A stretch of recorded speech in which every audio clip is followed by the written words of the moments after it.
আপনি?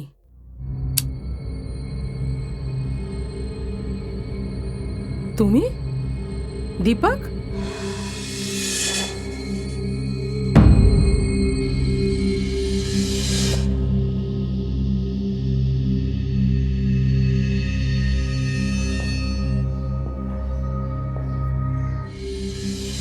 মা কালী, তুই আগের থেকে আরো সুন্দরী আর সেক্সি হয়ে গেছিস। অতীতের কোনো দাগই তো দেখছি তোর মুখে আর দেখা যাচ্ছে না রে সুন্দরী। কথা বলছিস না কেন? আমি আশায় খুশি নয় নাকি? Welcome welcome back.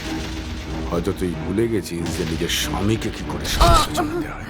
সালা সময় পেরিয়ে গেলে এরকমই হয়। আর তুই টেনশন নিস না, আমি তোকে বলবো যে 7 বছর পর স্বামী বাড়ি এলে তার ওয়েলকাম কি করে করতে হয়।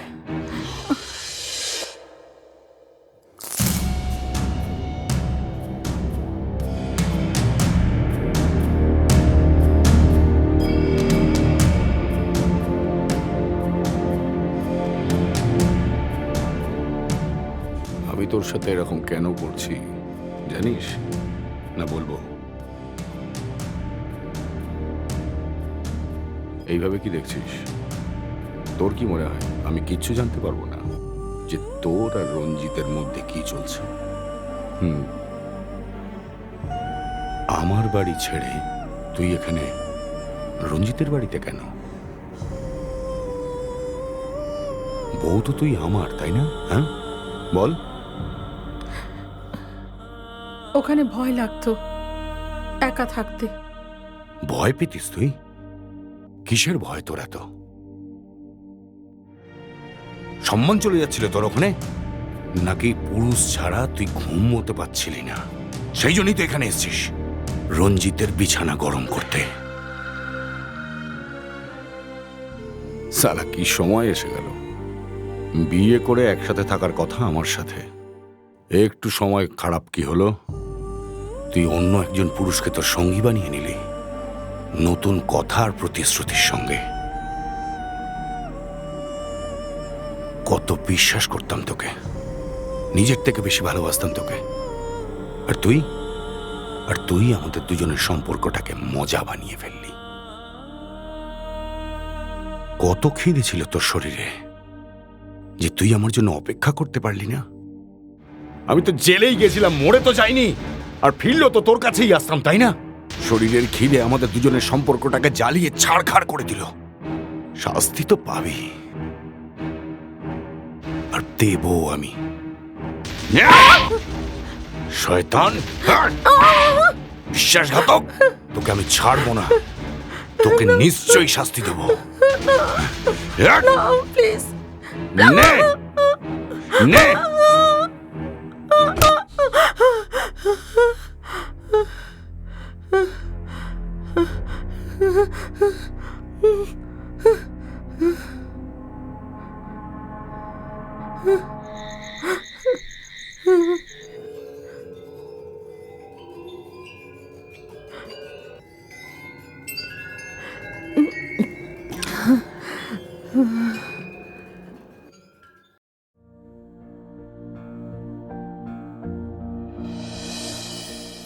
দীপক রায়ের সাজা শেষ হয়েছে আর 2 দিন আগে ওকে মুক্তি দেওয়া হয়েছে।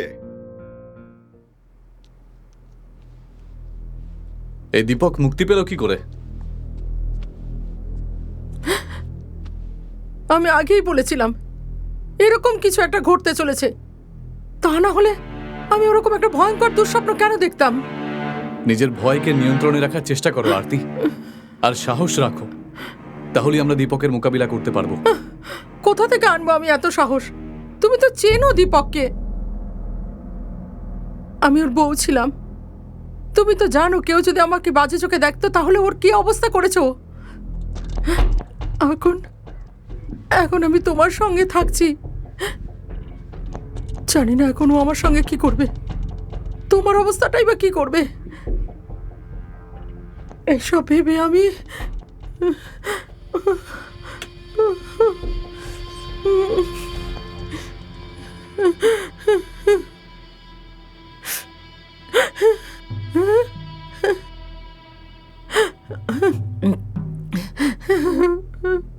আমি দেখছি।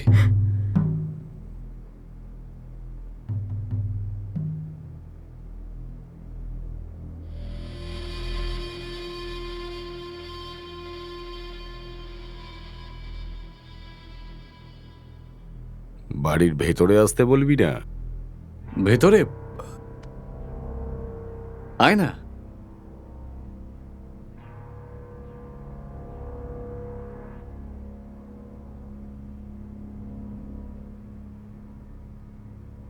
আমি তো বিশ্বাসই করতে পারছি না যে তুই দীপক আমার সামনে এত বছর পর হঠাৎ করে এইভাবে।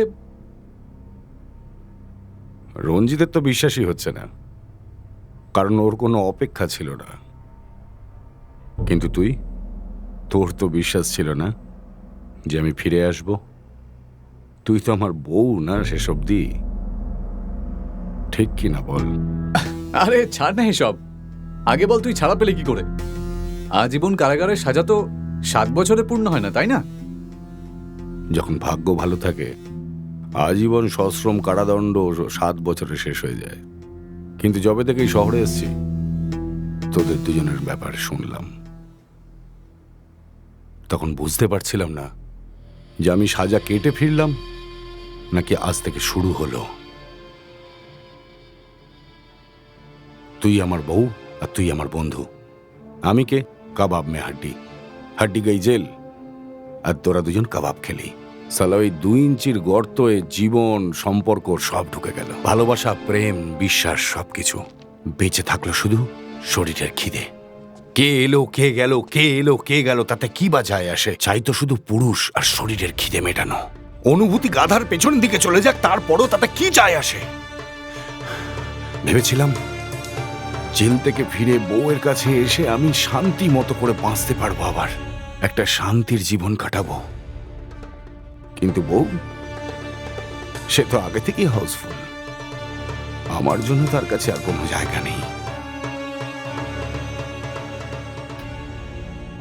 যা হয়েছে সেটা ভুলে যাও, মাফ করে দাও আমায়। আমি যা করেছি তার জন্য আমি অনুতপ্ত। আমাকে যেভাবেই হোক তোমার জন্য অপেক্ষা করা দরকার ছিল, কিন্তু কিন্তু আমি বিপথে চলে গেছিলাম। হয়তো হয়তো আমি তোমার যোগ্যই নই। আমার এই দোষের জন্য আমায় ক্ষমা করে দাও, মাফ করে দাও আমায়।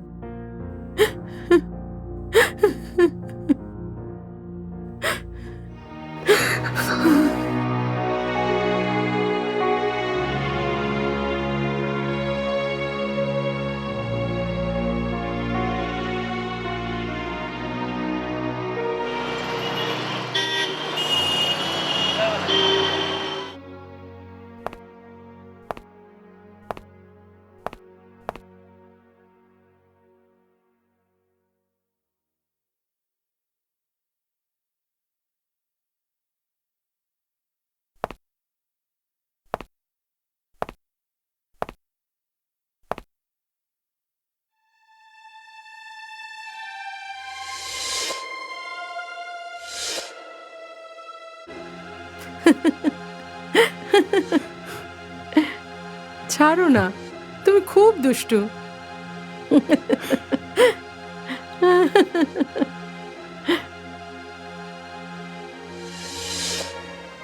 বিয়ে করেছি তোকে, আদর তো আমি করব, তাই না?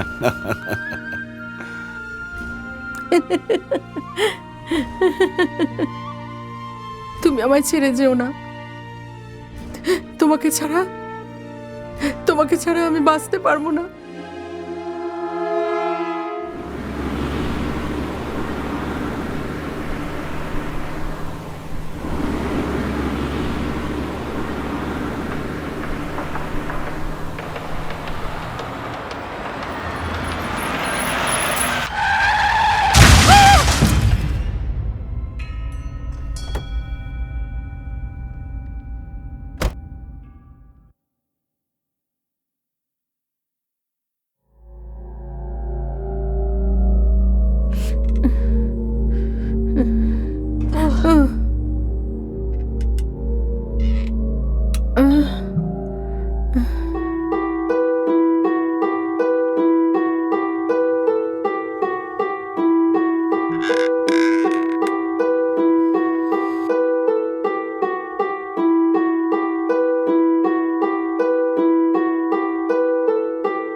Relax sister, now follow this.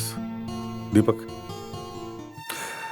মেয়েটা কোনো বড় ডিপ্রেশনের মধ্যে দিয়ে যাচ্ছে, আর সেই জন্যেই আত্মহত্যা করার চেষ্টা করছে। ডাক্তারবাবু, আমি শুধু এইটুকু জানি যে এটা একটা মেয়ে, আর ও আমার গাড়ির সামনে এসে প্রাণ দিতে চেয়েছে। এর থেকে বেশি আমি ওর ব্যাপারে কিছুই জানি না। দীপক, যে ডিপ্রেশনের মধ্যে দিয়ে যাচ্ছে, ও এই কাজটা আবার করতে পারে। তাই বলছি, you have to be very careful. Got it? Thank you. Thank you doctor.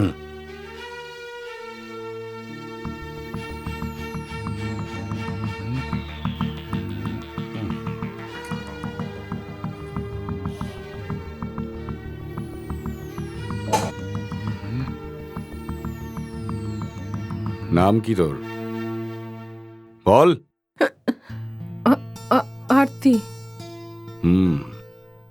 মরতে চাইছিলি কেন? তা আবার আমার গাড়ির সামনে এসে? আর কোনো জায়গা পাসনি তুই মরার জন্য? বল।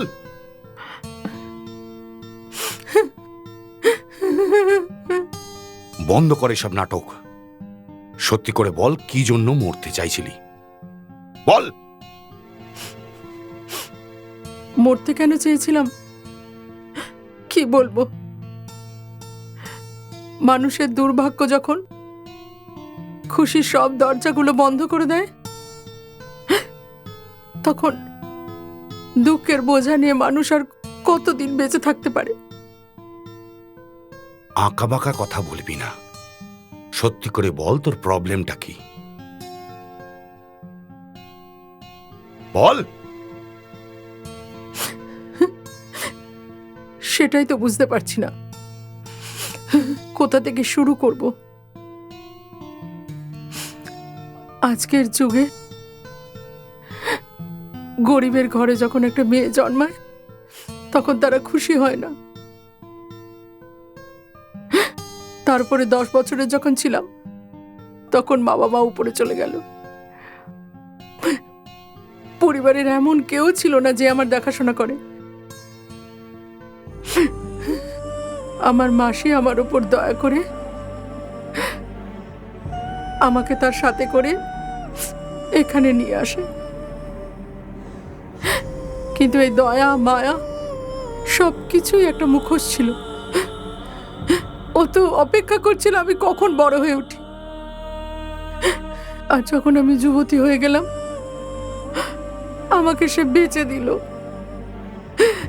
যেখানে যেখানে দেহ নিয়ে ব্যবসা হয়।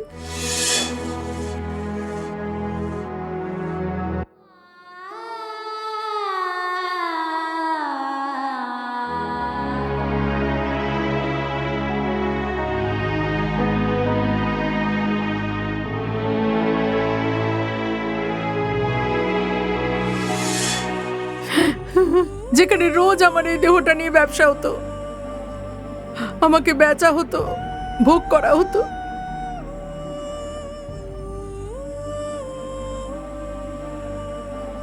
খুব মজা হলো, কালকে আবার আসবো।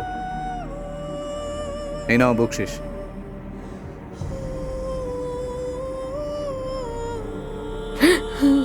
ঘেন্না হয়ে গেছিল এই জীবনের ওপর। তাই তাই একদিন সুযোগ বুঝেও ওখান থেকে ভেগে গেলাম। ভাবলাম কি যে মৃত্যুর পথটাই বেছে নিয়ে।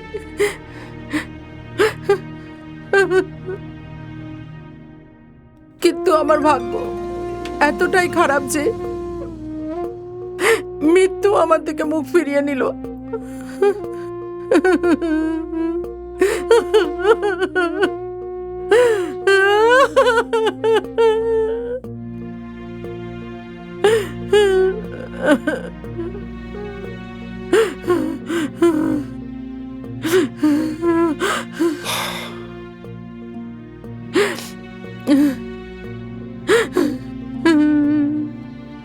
মৃত্যু তো তোর হয়নি।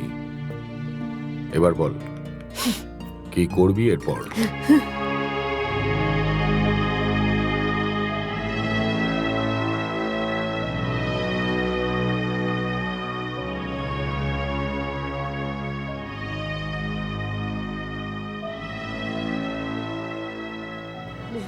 জানি না।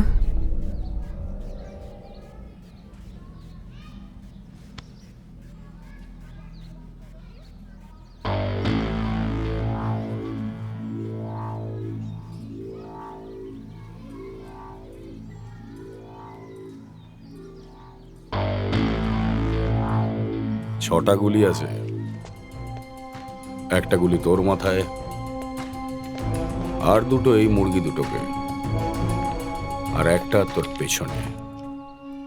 বাকি যে কটা বাজবে তোর বুকে ঢেলে দেবো গুলি, ওপর থেকে নিচ অব্দি ছিঁড়ে দেবো। কিন্তু আমার কি দোষ বলুন সাহেব? ঠিক বলেছিস তুই, তোর ভুল নয়, কিন্তু এরপর তো ভুল করতে পারিস। আমি একটা ছবি দেখেছিলাম, কি যেন ডায়লগটা ছিল, দুঃখী বেশ্যা আর খুশি দালালের কথায় কখনো বিশ্বাস করবে না। বুঝতে পেরেছিস তুই? বুঝে গেছি, কিন্তু 1,00,000 টাকা দিয়ে ওকে আমি কিনেছিলাম সাহেব। দিন রাত উল্টে পাল্টে হিসেব বুঝে নিয়েছিস, আরো কিছু বাকি থাকলে বল, এখনই হিসেব মিটিয়ে দিয়ে যাচ্ছি। হয়তো তুই আমাকে চিনিস না ভালো করে, শহরের প্রত্যেকটা থানায় আমার বায়োডাটা ঝোলানো আছে।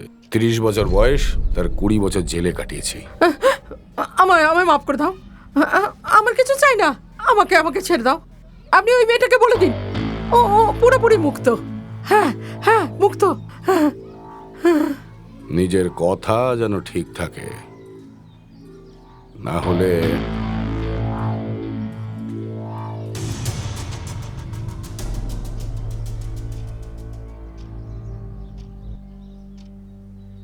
মিটিয়ে দিয়েছি সেই সব ধার যার জন্য দায়ী ছিল তোর এই শরীর। এখন তুই স্বাধীন নিজের জীবন বাঁচার জন্য। এখন যেখানে ইচ্ছে যেতে পারিস। কোথায় যাব? আমার তো কেউ নেই, আর যারা আছে তাদের ব্যাপারে তো আপনি জানেন। ওরা তো নিজের হাতে আমাকে বেঁচে দিয়েছিল। তোর গ্রামে ফিরে যা, সবাই আছে ওখানে। ছিল, কিন্তু আমার বিয়ে আর আমায় বড় করার অজুহাতে মাসি সব কিছু বেচে দিয়েছে।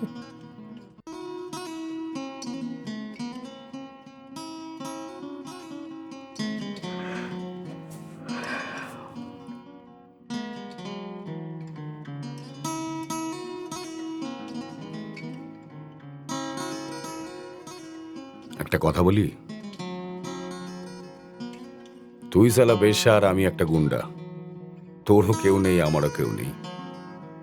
আমার সঙ্গে যাবি? করবি আমাকে বিয়ে?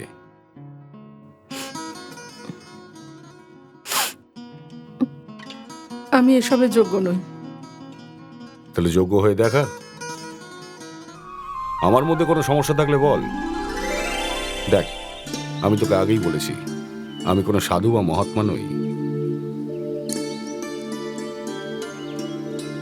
তাহলে চল বিয়ে করে ফেলি।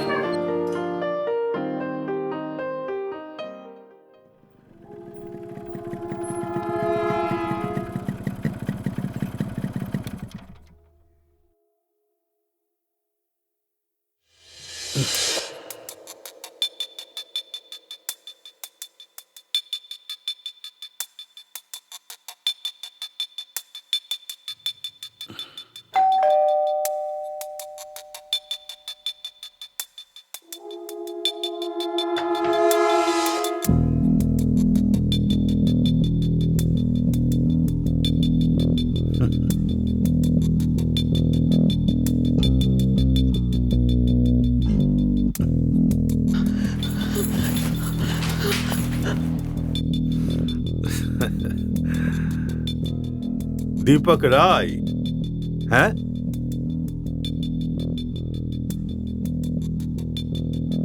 অনেক নাম শুনেছি তোমার, সবাই তোমার ব্যাপারে জানে, আর দেখো আজ দেখাও হয়ে গেল। কিন্তু একটা কথা বলি, এই আলাপে ঠিক মজা হলো না। কাজের কথাটা বলে ফেল পান্ডে। কি বলিবে? পান্ডে? না কোনো শ্রী, না কোনো শ্রীমান, ডাইরেক্ট পান্ডে? এই উর্দিটা দেখছিস? হ্যাঁ, এই এলাকার দারোগা, রাস্তার কুকুর পেয়েছিস নাকি? হ্যাঁ, যতটা তুই আমার বিষয় জানিস না, আমিও তোর বিষয় তার থেকে বেশি জানি। এই শহরে বেশ্যাদের সবচেয়ে বড় দালাল তুই। বেশ্যা শরীর বেচে পয়সা কামায়, আর তুই তাদের থেকে ইনকাম করিস কমিশন খেয়ে। চুপ! তুই কিচ্ছু জানিস না। ওই কখনো কখনো বিছানায় এসে শোয়াইও আমি। জিজ্ঞেস কর না, যে তোর গা ঘেঁষে দাঁড়িয়ে আছে। আমার সাথে এরকম করেছে অনেকবার, কিন্তু এরকম নয়, পুরো লিংটি হয়ে। ওর জীবনের সেই প্রত্যেকটা পাতাকে আমি পুড়িয়ে ফেলেছি, যেগুলো জীবনকে প্রচন্ড কষ্ট দিয়েছে। এখন ও আমার স্ত্রী, আর আমার স্ত্রীর সম্বন্ধে যদি আমি একটা কথা শুনি তো কি করবি তুই? আরে 2-4টে লোক ডেকে একে দিয়ে তুই বেশ্যাবৃত্তি করাস বলে ফাঁসিয়ে দেবো তোকে। না, আর তারপরে লক আপে কি হবে তুই ভাবতেও পারছিস না। যে বেশ্যাটাকে তুই বউ বানিয়েছিস না, সেটাকে আবার বেশ্যা বানাতে আমার 2 মিনিট লাগবে। আরে এরকম মেয়েদের সিঁদুর পরানো হয় না, আর না এরকম মঙ্গলসূত্র পরিয়ে এরকম সম্মান দেওয়া হয়। তোর মাথায় কিছু নেই। এঁদো পুকুরে গঙ্গা জল খোঁজার চেষ্টা করছিস তুই, যার মধ্যে আগে থেকেই পাঁকে ভরা জল ভরে আছে।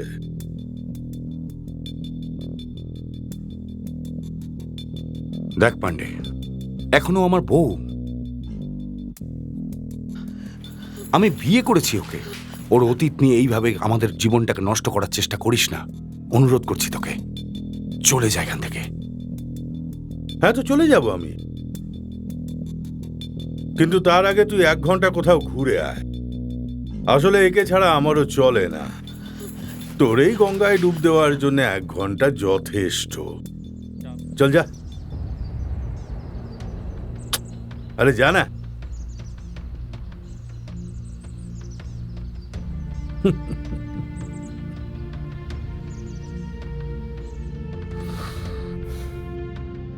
যা।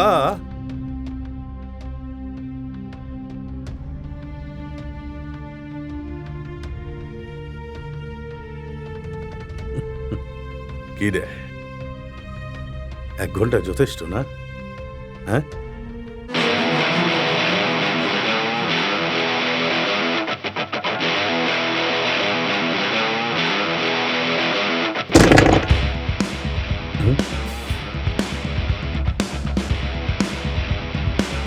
তুই গুন্ডামি তখন থেকে শুরু করেছিস যখন থেকে এই কস্টিউমটা পরেছিস,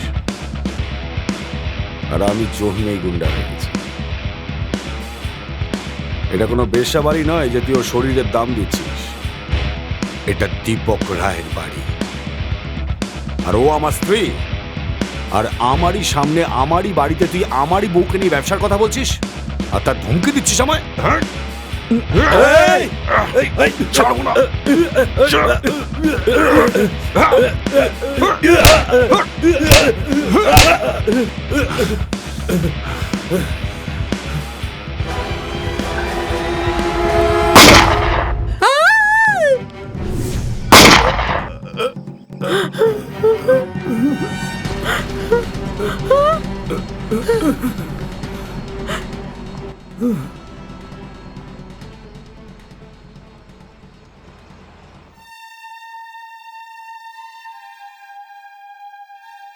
সমস্ত সাক্ষী এবং প্রমাণ বিচার করে এই আদালত এই সিদ্ধান্ত নিয়েছে যে দীপক রায় ইন্সপেক্টর দেবরাজকে খুন করেছে।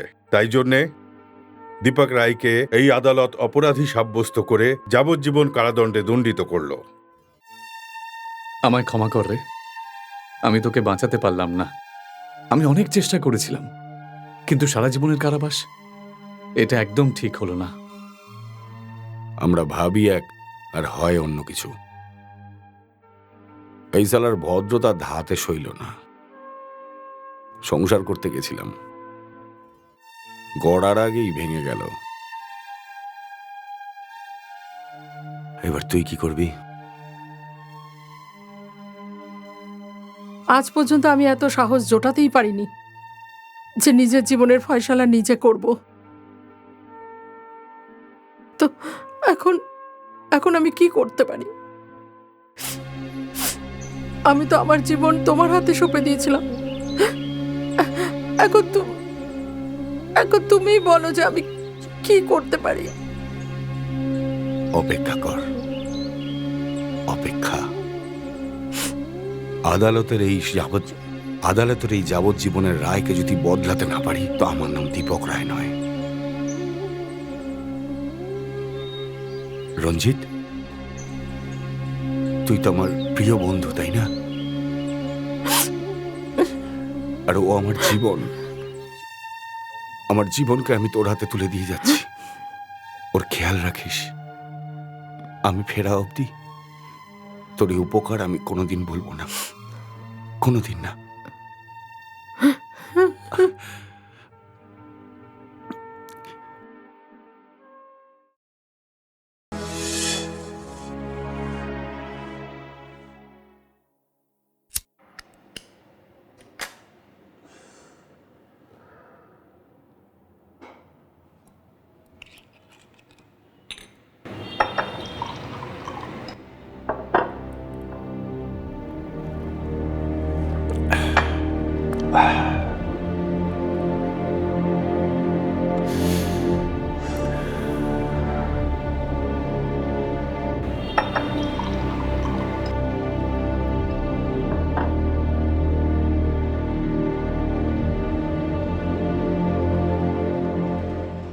তুমি আমায় ছেড়ে যেও না। আমি তোমাকে ছাড়া বেঁচে থাকতে পারবো না। এটা তুই ঠিক করিসনি রঞ্জিত, ঠিক করিসনি। শাস্তি তো তুইও পাবি। দেখো নিজেকে একবার, আর নিজেকেই জিজ্ঞেস করো একবার যে দীপককে বিয়ে করে তুমি কি পেয়েছো? দুঃখ, কষ্ট, একাকিত্ব, এগুলোই তো। এগুলোর ভরসাতে কি সারা জীবন কাটানো যাবে বলো? একবার ভালো করে দেখো তোমার এই সুন্দর শরীরটাকে। যে কাউকে ভালোবাসতে চায়, কারোর কাছ থেকে ভালোবাসা পেতে চায়, যে কারোর নিঃশ্বাসের সাথে হারিয়ে যেতে চায়, কারো শরীরের সাথে মিশে গিয়ে নিজের শরীরের খিদেটাকে মিটিয়ে নিতে চায়। কিন্তু আমার ভাগ্যে এসব কোথায় বলো? ভাগ্য তো আমার জীবনে শুধু অপেক্ষায় রেখে দিয়েছে। এই অপেক্ষার কোনো শেষ নেই। আমরা দুজন সব চেষ্টা করে দেখে নিয়েছি, কিন্তু এখন দীপকের জীবন আর যৌবন দুটোই এখন জেলের চার দেওয়ালের ভেতরই পার হয়ে যাবে। আর যে অপেক্ষার কথা বলে তুমি অপেক্ষা করতে চলেছ না, তাতে তুমি কিচ্ছু পাবে না। আর একটা বুড়ো শরীরকে বুকে জড়িয়ে কি পাবে তুমি? ততদিনে তো তোমার এই আশা আর ইচ্ছেগুলো একেবারে শেষ হয়ে যাবে। তাহলে আমি কি করব? নতুন করে একটা শুরু, একজন নতুন জীবন সঙ্গীর সাথে। জীবন সঙ্গী? কে?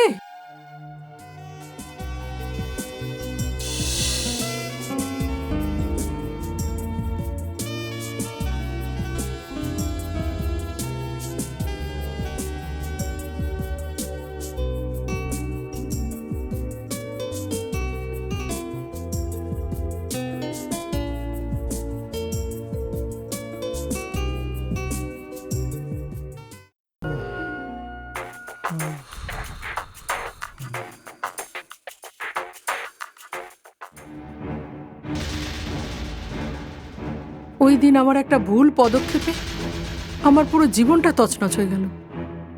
সেদিন থেকে আজ পর্যন্ত আমার দেহ নিয়ে শুধু খেলা করেছো তুমি, আর আমাদের এই সম্পর্কটার কোনো নামই দিতে পারোনি। হ্যাঁ, রক্ষিতা, এই সম্পর্কটার এটাই নাম, তাই না? হ্যাঁ, তোমার আর দীপকের মধ্যে কত পার্থক্য। দীপক একজন বেশ্যাকে স্ত্রী বানিয়েছে, আর তুমি একজন স্ত্রীকে রক্ষিতা বানিয়ে দিলে। Shut up!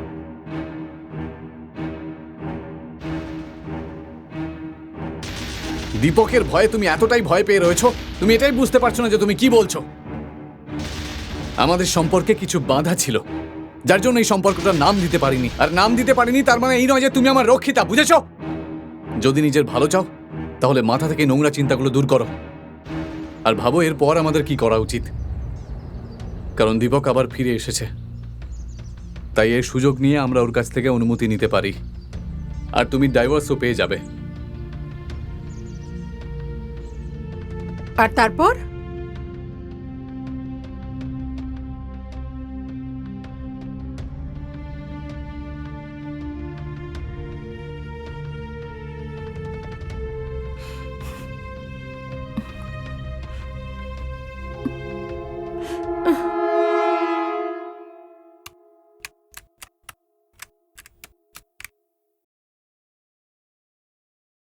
তুই আমার কাছে এলি, ভালো লাগলো, থ্যাংক ইউ।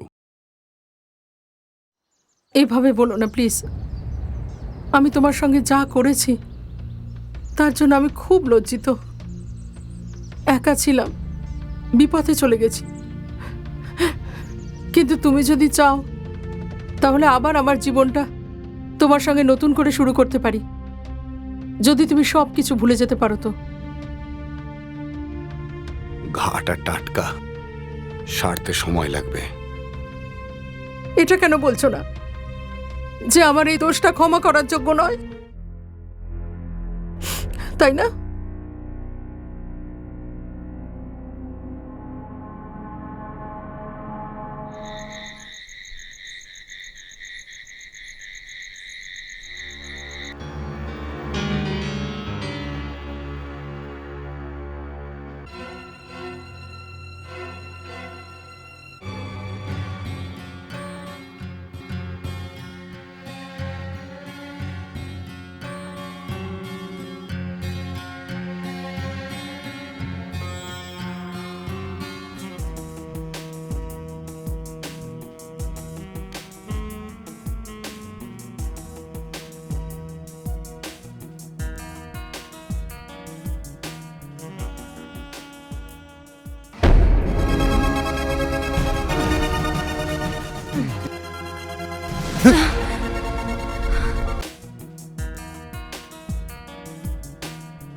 কি হলো?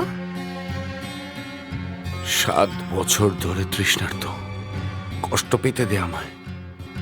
আমার ভাগ্যটাই এরকম।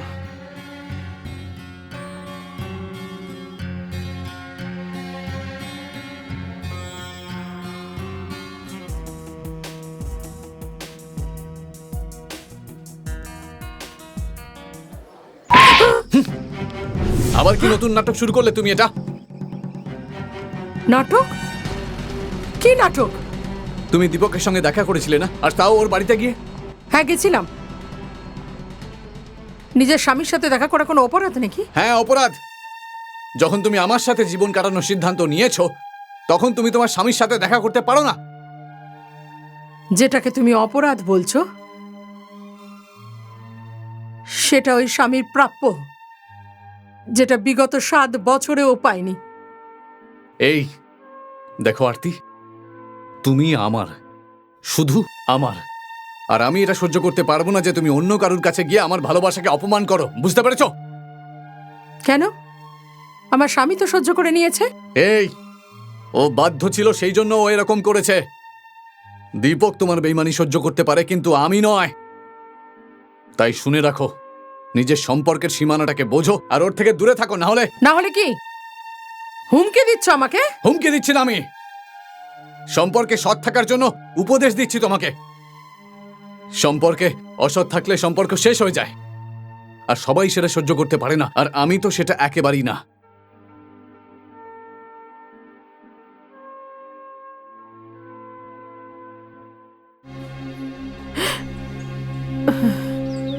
সম্পর্কের এই জালেই তো বন্দী হয়ে গেছে আমার জীবন। বুঝতে পারছি না কি করব। ভেঙে যাওয়া সম্পর্ককে জুড়ব না জুড়ে থাকা সম্পর্ককে ভেঙে দেব।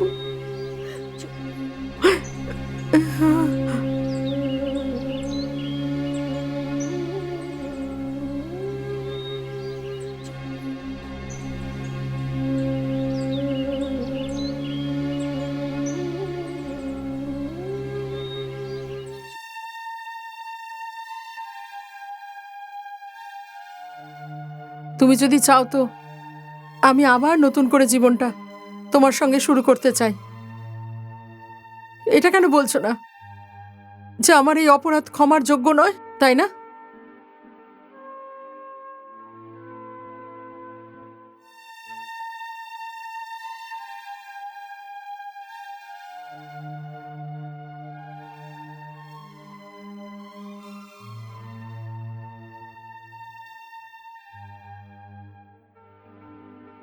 তুমি এমনটা কেন করছো?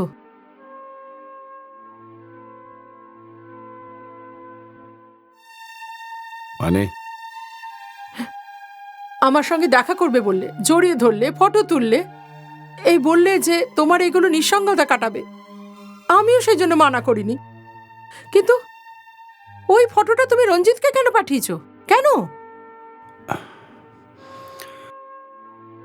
কারোর কোনো মূল্যবান জিনিস যদি হারিয়ে যায় তার কতটা কষ্ট হয় এটা তো ওরও জানা উচিত।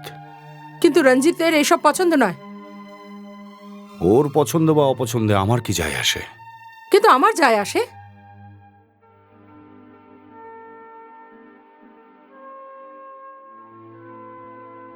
কেন আমার জীবনটা একটা কাটা ঘুড়ির মতো করে দিতে চাও?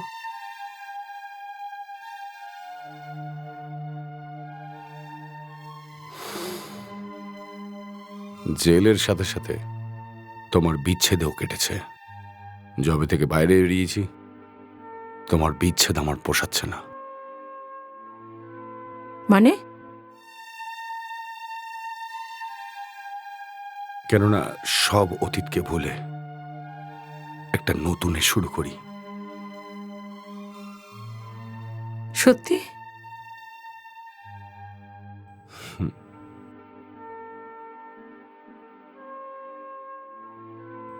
বিশ্বাসই হচ্ছে না তুমি আমায় মাফ করে দিয়েছো। ভুলে যাও সব পুরনো কথা। যে আনন্দগুলো আসছে সেটার বিষয়ে ভাবো, যেটা এবার আমি পেতে চলেছি। এই সময়টার জন্যই তো আমি অপেক্ষা করছিলাম। যে আনন্দ আমি তোমার থেকে পেয়েছি তুমি চলে যাওয়ার পর কোথাও পাইনি আমি। কেন? রঞ্জিত দেয়নি? প্লিজ ওর নামটা মুখে এনো না। আমি খুব অনুতপ্ত। ওর নাম নিয়ে তুমি আমাকে আর লজ্জায় ফেলো না প্লিজ। সময় পেরিয়ে গেছে, কিন্তু তুই এখনো একই রকম আছিস। সেই সৌন্দর্য, তোকে দেখে যে কেউ পাগল হতে পারে। যা কিছু আমার সব তোমার, শুধু তোমার। সব দূরত্ব আজ মিটিয়ে দাও, যেটা অনেক বছর আমাদের মধ্যে রয়ে গেছে।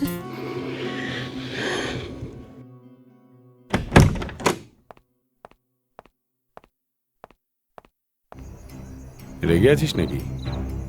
এটা তুই কোন খেলা খেলছিস আমার সাথে? আগে ছবি পাঠালি আর এখন তোরই বাড়িতে, তোরই বিছানায়, তোরই হবু বউয়ের সঙ্গে আমি কি করেছিস তার ভিডিও তুই পেয়ে গেছিস। ভালো লেগেছে? ভাই আমার তো হেভি লেগেছে। কেন রেগে যাচ্ছিস? ও বাবা, মনে আছে যখন আমার বাড়িতে আমারই বউয়ের সঙ্গে আমারই বিছানাতে তুই এইসব করেছিলি? আজ এত অসুবিধে কেন হচ্ছে? কেন হচ্ছে অসুবিধে? আমি আরতির সঙ্গে দেখা করব। ও তোর সঙ্গে দেখা করবে না, ও এখন আমার বউ। ভালো এটাই হয় যে তুই ওকে ভুলে যা।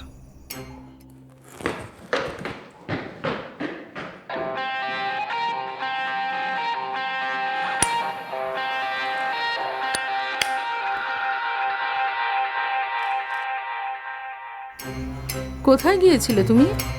তুমি যেটা করলে সেটা কিন্তু একদম ঠিক করনি আরতি। তুমি তুমি এখানে? দীপক কোথায়? আমার প্রশ্নের কিন্তু এটা উত্তর নয়। কি উত্তর দেব? আমি যে ভুল করেছিলাম সেটা এখন শুধরাতে চাই। ভুলে যাও আমায়। আমাদের সম্পর্কটার এখনো কোনো নাম নেই, আর ভবিষ্যতেও কোনো নাম হবে না। একটা কথা বলবো, তুই বেশ্যা ছিলি আর বেশ্যাই থাক। স্ত্রী আর প্রেমিকা তুই কোনোদিনও হতে পারবি না। গালাগা দিচ্ছ আমায়? গালাগাল? হ্যাঁ, আরে তোর মতন মেয়েকে তো গালাগাল দিলে গালাগালের অসম্মান হবে। কিন্তু কি আর করব, তোর অভ্যেস হয়ে গেছে তো, তাই তোকে ছাড়তে পারছি না আমি। সরে যাও আমার সামনে থেকে, আমায় যেতে দাও। তুই বেইমানি করেছিস বলে দীপক তোকে ক্ষমা করতে পারে, কিন্তু আমায় ছাড়ো। আমি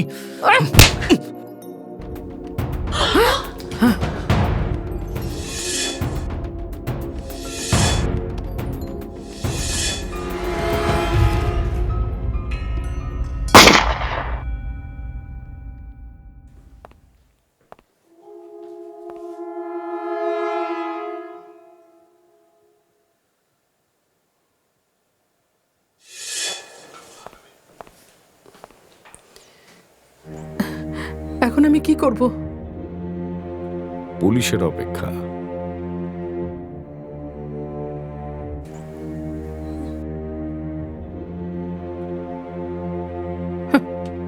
খেলাটা ভালোই খেললে তুমি, আমাদের দুজনকেই গুটি বানিয়ে দিলে।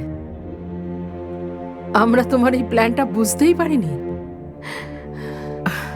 আর দেখো, তোমার সামনেই একজন মরে পড়ে আছে, আর এখন আমি একটা বেশ্যাকে বউ বানিয়ে তার সব দোষ মাফ করতে পারি, কিন্তু যখন বউ বিছা হয়ে যায় তখন মাফ করতে পারি না। আর আমার এই বন্ধুকে, যে আমার পেছন থেকে ছুরি মেরেছে, আমায় মাফ করতে পারবো না, পারবো না।